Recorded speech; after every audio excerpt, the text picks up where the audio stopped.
Good morning. All right, my friends. Sorry, taking a second to get settled. This is dandelions, and it tastes so good. It tastes like coffee, and I'm so happy that I have coffee for breakfast, even though it's not coffee. And apparently, I'm not that big of a coffee connoisseur because I'm drinking dandelions and calling it coffee. But it tastes enough like coffee to get me through. If you're watching live, please share this video. Let's get the word of God out there. All right. April 25th. David's justice as king. 2 Samuel 8:15 through 18. So David reigned over all of Israel and did what was just and right for all of his people. Joab, son of Zeruiah, was commander of the army. Jehoshaphat, son of Ahilud, was the royal historian. Zadok, son of Ahitub, and Ahimelech, son of Abiathar, were the priests. Sariah was the court secretary. Benaiah, son of Jehoiada, was the captain of the king's bodyguard, and David's son served as priestly leaders. 1 Chronicles 18:14 through 17. So David reigned over all of Israel and did what was just and right for all of his people. Joab, son of Zeruiah, was commander of the army. Jehoshaphat, son of Ahilud, was the royal historian. Zadok, son of Ahitub, and Ahimelech, son of Abiathar, were the priests. Sariah was the court secretary. Benaiah, son of Jehoiada, was the captain of the king's bodyguard. And David's sons both served as the king's chief assistants. I don't know why I said both. The word both isn't in there. I just threw it in there for a little extra. The Levite clans, 1 Chronicles 6:16 through 30. The sons of Levi were Gershon, Kohath, and Merari. The descendants of Gershon included Libni and Shimei. The descendants of Kohath included Amram, Izhar, Hebron, and Uzziel. The descendants of Merari included Mali and Mushi. The following were the Levite clans listed according to their ancestral descent. The descendants of Gershon included Libni, Jahath, Zima, Joah, Iddo, Zerah, and Jeatherai. The descendants of Kohath included Aminadab, Korah, Aser, Elkanah, Abiasaph, another Aser, Tahath, Uriel, Uzziah, and Shaul. The descendants of Elkanah included Amasi, Ahimoth, Elkanah, Zophai, Nahath, Eliab, Jeroham, Elkanah, and Samuel. The sons of Samuel were Joel, the older, and Abijah, the second. The descendants of Merari included Mali, Libni, Shammai, Uzzah, Shemaiah, Haggai, and Asaiah. Oh my goodness. All right. Aaron's descendants, 1 Chronicles 6:50 through 53. The descendants of Aaron were Eleazar, Phinehas, Abishua, Bucky, Uzi, Zerahiah, Meraioth, Amariah, Ahitub, Zadok, and Ahimaaz. The temple musicians, 1 Chronicles 6:31 through 48. David assigned the following men to lead the music at the house of the Lord after the ark was placed there. They ministered with music at the tabernacle until Solomon built the temple of the Lord in Jerusalem. They carried out their work, following all the regulations handed down to them. These are the men who served along with their sons. Heman the musician was from the clan of Kohath. His genealogy was traced back through Joel, Samuel, Elkanah, Jeroam, Eliel, Toa, Zuph, Elkanah, Mahath, Amasi, Elkanah, Joel, Azariah, Zephaniah, Tahath, Aser, Abiasaph, Korah, Izhar, Kohath, Levi, and Israel. Heman's first assistant was Asaph, the clan of Gershon. Asaph's genealogy was tracked back through Berechiah, Shemaiah, Michael, Besaiah, Malchijah, Ethni, Zerah, Adaiah, Ethan, Zimmah, Shammai, Jahath, Gershon, and Levi. Heman's second assistant was Ethan from the clan of Merari. Ethan's genealogy was traced back through Kishi, Abdi, Malach, Hashabiah, Amaziah, Hilkiah, Amzi, Bani, Shemer, Mali, Mushi, Merari, and Levi. Woo! David's kindness to Mephibosheth. 2 Samuel 9:1 through 13.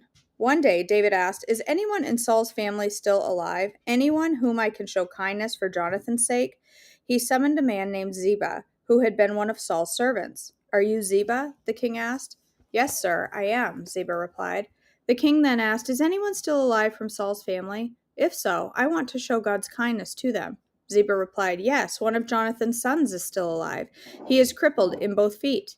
Where is he? The king asked. In Lo Debar, Ziba told him, at the home of Machir, son of Ammiel. So David sent for him and brought him from Machir's home. His name was Mephibosheth. He was Jonathan's son and Saul's grandson. When he came to David, he bowed low to the ground in deep respect. David said, Greetings, Mephibosheth. Mephibosheth replied, I am your servant. Don't be afraid, David said. I intend to show kindness to you because my promise to your father Jonathan. I will give you all the property that once belonged to your grandfather Saul, and you will eat here with me at the king's table. Mephibosheth bowed respectfully and exclaimed, Who is your servant that you should show such kindness to a dead dog like me? Then the king summoned Saul's servant Ziba and said, I have given your master's grandson everything that belonged to Saul and his family. You and your sons and your servants are to farm the land for him to produce food for your master's household. But Mephibosheth, your master's grandson, will eat here at my table. Ziba had 15 sons and 20 servants. Whew, I'm starting to have a hot flash coming on. Whew. Ziba replied, Yes, my lord, the king, I am your servant, and I will do all that you have commanded. And from that time on, Mephibosheth ate regularly at David's table, like one of the king's own sons. Mephibosheth had a young son named Micah. From then on, all the members of Ziba's household were Mephibosheth's servants, and Mephibosheth, who was crippled in both feet, lived in Jerusalem and ate regularly at the king's table. I'm overheating from the inside out. David defeats the Ammonites. 2 Samuel 10, 1-19. Sometime after this, King Nahash of the Ammonites died, and his son Hanun became king. David said, I'm going to show loyalty to Hanun just as his father Nahash was always loyal to me. So David sent ambassadors to express sympathy to Hanun about his father's death. But when David's ambassadors arrived in the land of Ammon, the Ammonite commander said to Hanun, their master, Do you really think these men are coming here to honor your father? No, David has sent them to spy out the city so they can come in and conquer it. So Hanun seized David's ambassador and shaved off half of each man's beard, cut off their robes at the buttocks, and sent them back to David in shame. When David heard what had happened, he sent messengers to tell the men, Stay at Jericho until your beards grow out, and then come back, for they felt deep shame because of their appearance. When the people of Ammon realized how seriously they had angered David, they sent and hired 20,000 Aramean foot soldiers from the land of Beth-rehob and Zobah, 1,000 from the king of Makkah, and 12,000 from the land of Tob. When David heard about this, he sent Joab and all of his warriors to fight them. The Ammonite troops came out and drew up their battle lines at the entrance of the city gate, while the Arameans from Zobah and Rehob and the men from Tob and Makkah positioned themselves to fight in the open fields. When Joab saw that he would have to fight on both the front and the rear, he chose some of Israelites' elite troops and placed them under his personal command to fight the Arameans in the fields. He left the rest of the army under the command of his brother Abishai, who was to attack the Ammonites. If the Arameans are too strong for me, then come over and help me, Joab told his brother. And if the Ammonites are too strong for you, I will come and help you.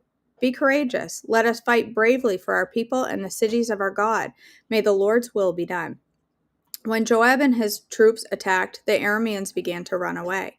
And when the Ammonites saw the Arameans running, they ran from Abishai and retreated into the city. After the battle was over, Joab returned to Jerusalem. The Arameans now realized they were no match for Israel, so when they regrouped, they were joined by additional Aramean troops summoned by Hadadezer from the other side of the Euphrates River. These troops arrived at Helam under the command of Shobak, the commander of Hadadezer's forces. When David heard what was happening, he mobilized all of Israel, crossed the Jordan River, and led the army to Helam. The Arameans positioned themselves in battle formation and fought against David, but again the Arameans fled from the Israelites. This time, David's forces killed 7,000 charioteers and 40,000 foot soldiers, including Shobak, the commander of their army. When all the kings allied with Hadadezer saw that they had been defeated by Israel, they surrendered to Israel and became their subjects. After that, the Arameans were afraid to help the Ammonites. 1 Chronicles 19, 1 through 19. Sometime after this, King Nahash of the Ammonites died, and his son Hanun became king. David said, I am going to show loyalty to Hanun because of his father Nahash was always loyal to me. So David sent messengers to express sympathy to Hanun about his father's death. But when David's ambassadors arrived in the land of Ammon, the Ammonite commanders said to Hanun, Do you really think these men are coming here to honor your father? David has sent them to spy out the land so they can come in and conquer it. So Hanun seized David's ambassadors and shaved them, cut off their robes at the buttocks, and sent them back to David in shame. When David heard what had happened to the men, he sent messengers to tell them, Stay at Jericho until your beards grow out, and then come back, for they felt deep shame because of their appearance. When the people of Ammon realized how seriously they had angered David, Hanun and the Ammonites sent 75,000 pounds of silver to hire chariots and charioteers from Aram Naharaim, Aram, Maacah, and Zobah. They also hired 32,000 chariots and secured the support of the king of Maacah and his army. These forces camped at Medeba, where they were joined by the Ammonite troops that Hanun had recruited from his own towns. When David heard about this, he sent Joab and all of his warriors to fight them. The Ammonite troops came out and drew up their battle lines at the entrance of the city, while the other kings positioned themselves to fight in the open fields. When Joab saw that he would have to fight on both the front and the rear, he chose some of Israel's elite troops and placed them under his personal command to fight the Arameans in the fields. He left the rest of the army under the command of his brother Abishai, who was to attack the Ammonites. If the Arameans are too strong for me, then come over and help me, Joab told his brother, and if the Ammonites are too strong for you, I will help you. Be courageous. Let us fight bravely for our people and the city of our God. May the Lord's will be done. When Joab and his troops attacked, the Arameans began to run away. And when the Ammonites saw the Arameans running, they also ran from Abishai and retreated into the city. Then Joab returned to Jerusalem. The Arameans now realized that they were no match for Israel, so they sent messengers and summoned additional Aramean troops from the other side of the Euphrates River. These troops were under the command of Shobach, the commander of Hadadezer's forces. When David heard what was happening, he mobilized all of Israel, crossed the Jordan River, and positioned his troops in battle formation. Then David again engaged the Arameans in battle, and they fought against him. But again the Arameans fled from the Israelites. This time David's forces killed 7,000 charioteers and 40,000 foot soldiers, including Shobach, the commander of their army. When Hadadezer's allies saw that they had been defeated by Israel, they surrendered to David and became his subjects. After that, the Arameans were no longer willing to help the Ammonites. All right, let's go ahead and do our daily devotion. In Unshakable, we are on day 113, April 25th. God's perfect timing. Psalm 27:14 says, Wait for the Lord, be strong and take heart, and wait for the Lord. He says it twice. Wait for the Lord, be strong and take heart, and wait for the Lord. When I was pregnant, people would ask, What is your due date? I answered based on the due date the doctor had given me, knowing it might not be the exact date, because how could anyone but God really know when a baby will be born? When my daughter did not arrive on her expected date, people's questions changed to, How far past your due date are you? Then I realized that my baby was not overdue, she was coming right on time. Just like a baby being right on time, so is God. He's never early, and he's never late. We may think he is, but that's because we confuse dates with due seasons, and we set ourselves up for disappointment. In the New Testament, when God promised us, Let us not become weary in doing good, for that proper time we will reap a harvest if we do not give up. Galatians 6:9. He did not state a specific date, yet we mysteriously hold him accountable to a deadline we prescribe. It's time we start trusting in God's perfect timing and shift our hearts and minds to adapt to his methods of timing. God is always on time, he's never late, and he's always faithful. Lord, thank you for working out the perfect timing for your good plan for me. Please help me to stay on your schedule. Okay. All right, let me go ahead and read through the chat.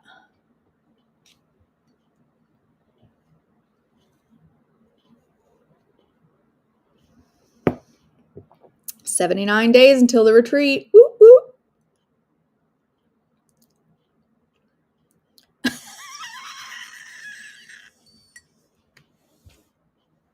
Mary Malone. She's calling me weird.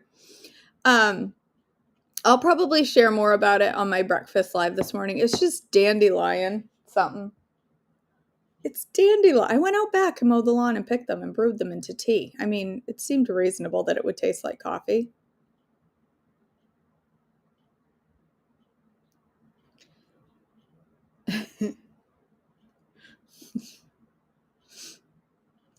Mary, you're having another kid? Mary Malone says, I'm naming my next kid Bucky.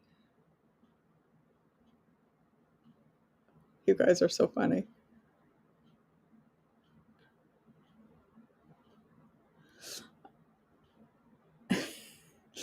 All right. Yes, that's right, Nikki. The faster you say the names in the Old Testament, they just fall out of your mouth and sound right. If you just say them really, really fast, nobody knows the difference. That's a good question, Nikki. I don't know if it's cheaper. I have a chronological Bible that follows similarly to daily readings. That's awesome. That's awesome, Darlene. All right, guys, let's go ahead and end our morning in a word of prayer. Father in heaven, I thank you so much for this day that you've given us. Thank you for all of the blessings that you've given us. Thank you for the opportunity to come before you in prayer and in the Word. Getting together in the Word is such a blessing to my heart, and I know it is to many others as well. Father, I pray that you will go before us today. Keep our eyes focused on you. May everything we do be an honor to you today. May our thoughts be surrounded with your things. May we constantly be thinking about you and your timing and how your timing is perfect and is not our timing that plays an important role, but that it's your season and your timing that matters, and that we should focus on that. Thank you for all that you do for us and all of the many blessings you provide us every day. May we be of glory to you today. May we give you glory in everything that we do, everything that we say. In your precious name I pray. Amen. Say dandelion with a dandelion. It's a little dandelion. Oh, it's a sweet little dandy. Look at the little dandy.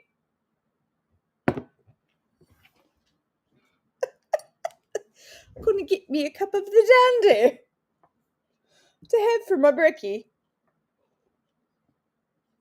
It's actually really good. All right, I'm going to go live for breakfast in a few minutes. Do not ask me what I'm going to make because I literally have no idea. Absolutely not a clue. No, it's not bitter at all, Nikki. It's not bitter at all. Nope. I'll share more about it on breakfast if I can figure out what it is I'm going to have for breakfast. I don't know any other accents, Meredith. I don't know what an Aussie accent sounds like other than the beer commercial. That's the only one I know. Australian for beer. That's the only one I know.